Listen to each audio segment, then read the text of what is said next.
To New Zealand now, who beat Netherlands last night rather convincingly to register back-to-back wins. The star of the win, of course, was Mitchell Santner, someone we said at the start would be a key component for the team's fortunes. He took a fifer and played a cameo with the bat to help secure a win for the Kiwis. Now, what makes Santner so special? In 2015, Mitchell Santner made it to New Zealand's national squad after a stellar performance in domestic cricket. The left-handed batter and left-arm spinner became a reliable all-rounder for the Black Caps. Santner was just the bowler that New Zealand needed, particularly after their ace spinner Daniel Vettori retired. Santner has been a hidden gem.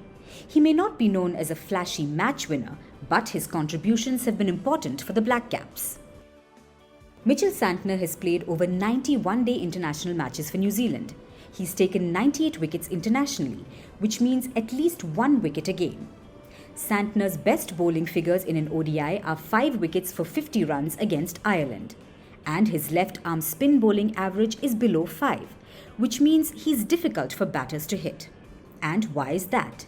Because his slower ones are tricky, and New Zealand knows that, which is why Santner is such a key component of his team's bowling attack at the World Cup. What Santner did in the match against Netherlands was remarkable. He kept the batters guessing. The slower ones looked tempting, but they rarely have any pace on them. And each time the batter decided to go for the big one, Santner got the best of them. He's now become the 6th bowler from New Zealand to clinch a 5-wicket haul in the ODI World Cups. And there's much more magic in his arsenal. And I also managed to speak to one of his teammates, one of Mitchell Santner's teammates, Matt Henry, who in fact put in a sparkling performance in their team's opening encounter against England. And this is what he had to say. I think he's been so good for us for so long now. And to see him just continue on showing his class was brilliant. And last night was just another example of that, really.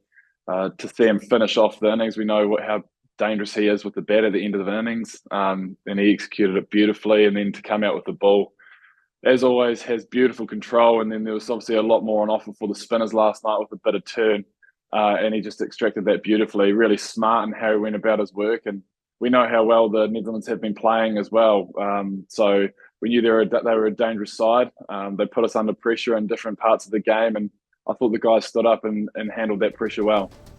We'll, of course, bring you the entire interview with Matt Henry pretty soon. But speaking of New Zealand, they came in on the back of a series lost against England and Pakistan and have really turned things around despite the absence of their talismanic captain, Kane Williamson, and another senior hand in Tim Southee on the field. The side looks well united and seem to be ticking off all the right boxes. Now let's look at one of their reasons for success, which is their batting. Their personnel in certain key positions are delivering. These three are proving to be key components, holding and spearheading the batting for the Kiwis. Number 1, Devon Conway. He's pretty much the backbone when it comes to opening the attack.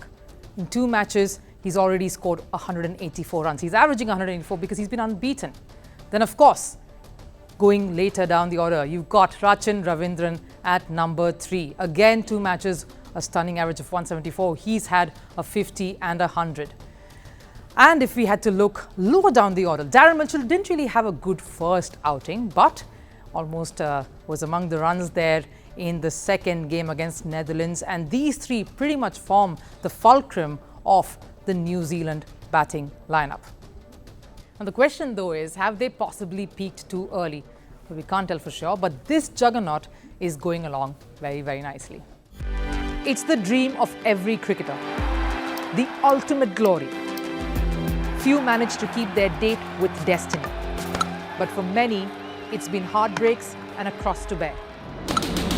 The Holy Grail is here in India. I'm Rupha Ramani, and Firstpost brings you the ringside view. We bring you the Cup of Dreams. Cricket World Cup coverage like never before.